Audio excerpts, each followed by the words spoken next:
Hello नमस्कार, welcome to Ishara Mantra. Hope you doing well guys.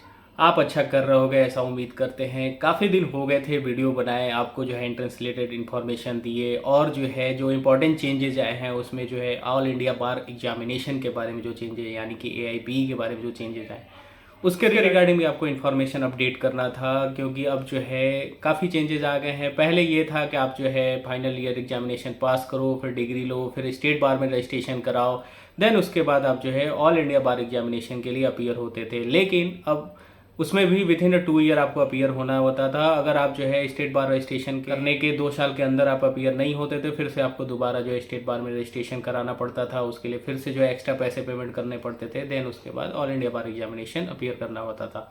लेकिन अब ये चेंजेज हो चुके हैं और सबसे इंपॉर्टेंट एक जजमेंट आपको जरूर पढ़ना चाहिए, Gaurav Kumar versus Union of India का, जिसने जो है पूरा जो है यूनिफॉर्मिटी ला दिया।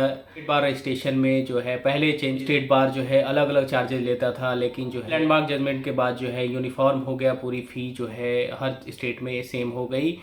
जनरल कैटेगरी के लिए 750 एंड जो है रिजर्व कैटेगरी के लिए 500 समथिंग। तो ये एक इम्पॉर्टेंट चेंजेस है। पहले जो है स्टेट बार जो है बहुत ज़्यादा फी चार्ज करता था। बात करते हैं सबसे इम्पॉर्टेंट चीज़ कि ऑल इंडिया बार एग्जामिनेशन में क्या चेंजेस आए हैं। पहले ये था कि आपको पहले जो है मैंने ऑलरेडी बता दिया है कि स्टेट बार में रजिस्ट्रेशन के बाद ही आप AIB अपीयर कर सकते थे। लेकिन अब जो है आप जो है अगर फाइनल ईयर स्टूडेंट हो, आपके रिजल्ट अभी नहीं आए हैं, या फिर आप एग्जामिनेशन फाइनल ईयर का बचा हुआ है, बैकलॉग आप पेंडिंग नहीं है, तब भी आप अपीयर कर सकते हो। या फाइनल ईयर के एग्जामिनेशन के रिजल्ट आ चुके हैं लेकिन अभी आपकी डिग्री नहीं आई है, तब भी आप एग्जामिनेशन अपीयर कर सकते हो। या फिर अगर आपके जो है फाइनल ईयर एग्जामिनेशन पास कर चुके हो, डिग्री भी आ चुके हैं, लेकिन अगर आपने अभी तक स्टेट बार में रजिस्ट्रेशन नहीं करा है, तब भी आप all India Bar examination appear कर सकते हो। और इसके लिए आपको एक अंडरटेकिंग फिलअप करना होगा। तो ये एक इम्पॉर्टेंट इन्फॉर्मेशन है जो चेंजेज आए हैं all India Bar examination 19th में। तो अब से जो है फाइनल ईयर के स्टूडेंट भी अपीयर कर सकते हैं। One of the good decision taken by the bar council of India.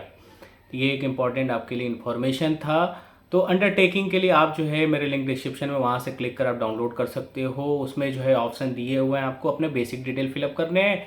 और जो है जो आप जो है अगर आपके फाइनल ईयर के एग्जामिनेशन में अभी आप जो है अपीयर होने वाले हो तो .1 चूज़ कर सकते हो। सेकेंड में जो है फाइनल ईयर का रिजल्ट में एग्जामिनेशन अपीयर कर चुके हो, रिजल्ट नहीं आया है तो .2 चूज़ करोगे। थर्ड में ये है कि फाइनल ईयर एग्जामिनेशन दे चुके हो, रिजल्ट भी आ चुका है लेकिन अभी डिग्री नहीं है, तो आप ये चूज कर सकते हो। फोर्थ में ये है कि डिग्री भी आ चुकी है लेकिन अगर आपने कहीं रजिस्ट्रेशन नहीं किया है तब भी आप अपीयर कर सकते हो। ये एक इंपॉर्टेंट है, एक कंसेंट है ये अंडरटेकिंग का, जो आपको अपलोड करने रहेंगे।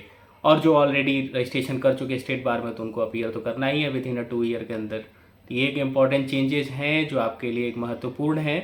अगर आप सोच रहे हो planning to appear for the All India Bar examination, तो ये आपके लिए this is the right time to appear if you are in final year student.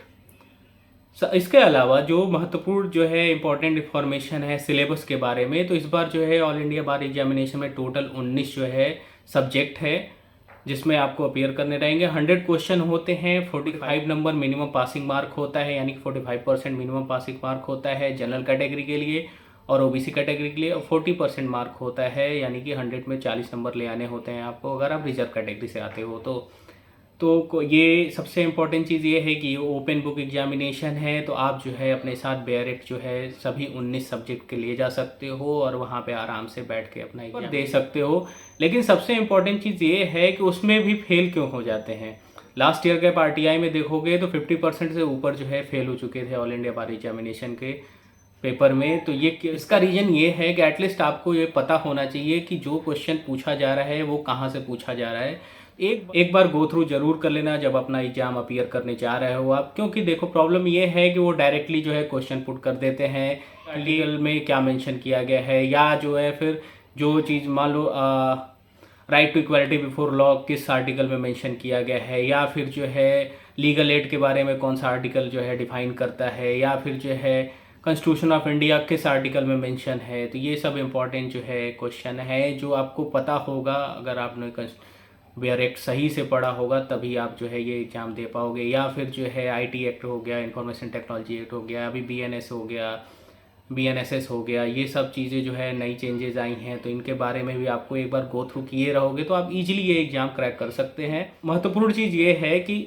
अभी जो है प्रीवियस ईयर के पेपर आप सॉल्व करोगे तो ये काफ़ी महत्वपूर्ण भूमिका निभाते हैं। तो एक बार जो है आप जो है लास्ट 10 ईयर के पेपर मेरे पास अवेलेबल है, मेरे टेलीग्राम चैनल पे अवेलेबल है, वहाँ से आप डाउनलोड कर सकते हो। उसको एक बार जो है आप सॉल्व कर लोगे, एक बार गो थ्रू भी कर लोगे तो आप जो है ईजिली जो है पासिंग मार्क ले आ सकते हैं। निगेटिव मार्किंग होती नहीं है तो यहाँ पे जो है, और ओपन बुक एग्जामिनेशन है तो पूरा 19 सब्जेक्ट का आप बेयरेट ले जाइए, ओपन बुक एग्जामिनेशन दीजिए और पास होइए।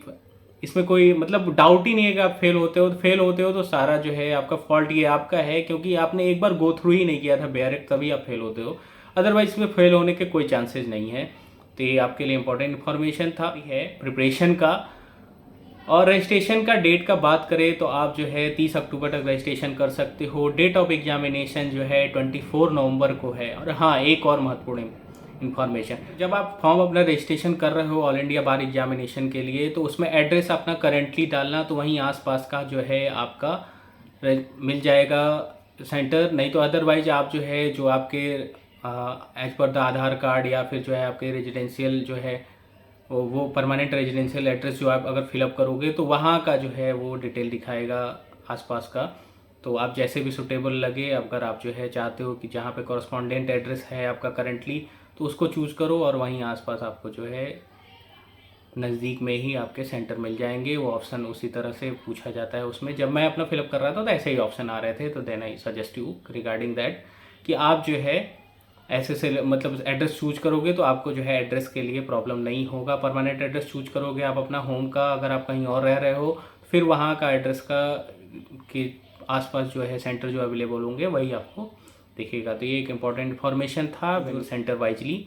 और इसके अलावा जो भी कोई डाउट या प्रॉब्लम हो तो आप जो है कमेंट बॉक्स में या फिर इंस्टा या टेलीग्राम के माध्यम से भी कांटेक्ट कर सकते हो। लिंक सारे डिस्क्रिप्शन में है। सभी लिंक, रजिस्ट्रेशन के लिंक, सिलेबस के लिंक, अंडरटेकिंग के लिंक सभी जो है डिस्क्रिप्शन में अवेलेबल है, वहाँ से आप डाउनलोड कर सकते हो। कोई डाउट और प्रॉब्लम हो तो कभी भी आप जो है कांटेक्ट कर सकते हो मुझसे। और इसके अलावा काफ़ी दिन हो गए थे वीडियो बनाए, तो अब नेक्स्ट फेज ट्राई करूँगा कि हर वीक में एक वीडियो अपलोड कर सकूँ मैं। नेक्स्ट वीडियो में बात करेंगे क्लैट के और जो है All India Law Entrance Test यानी कि आईलेट के बारे में, जो NLU दिल्ली द्वारा कंडक्ट किया जाता है। वो जो है क्लैट का रजिस्ट्रेशन का लास्ट डेट जो है 15 अक्टूबर है। होप्स वो ये एक्सटेंड होगा। और आईलेट NLU दिल्ली के जो है रजिस्ट्रेशन डेट जो है 28 नवंबर तक है। डेट ऑफ एंट्रेंस जो है सभी के दिसंबर में है। तो अभी आपके पास टाइम है, थॉरोली प्रिपेयर करोगे और जो इंपॉर्टेंट लैंडमार्क जजमेंट है वो मैं आपके साथ शेयर कर दूंगा वीडियो में भी, तो काफ़ी हेल्पफुल रहेगा। इंपॉर्टेंट न्यूज़ क्लिप जो भी होंगे जो आपको प्रिपरेशन के दृष्टि से हेल्पफुल रहेंगे, तो मैं ट्राई करूँगा कि आपको हर वीक जो है ऐसा प्रोवाइड कर सकूँ। Thanks for watching this video. कोई डाउट या प्रॉब्लम हो तो कमेंट बॉक्स में लिख के ज़रूर कॉन्टैक्ट कीजिएगा। मिलते हैं नेक्स्ट वीडियो में। जय हिंद।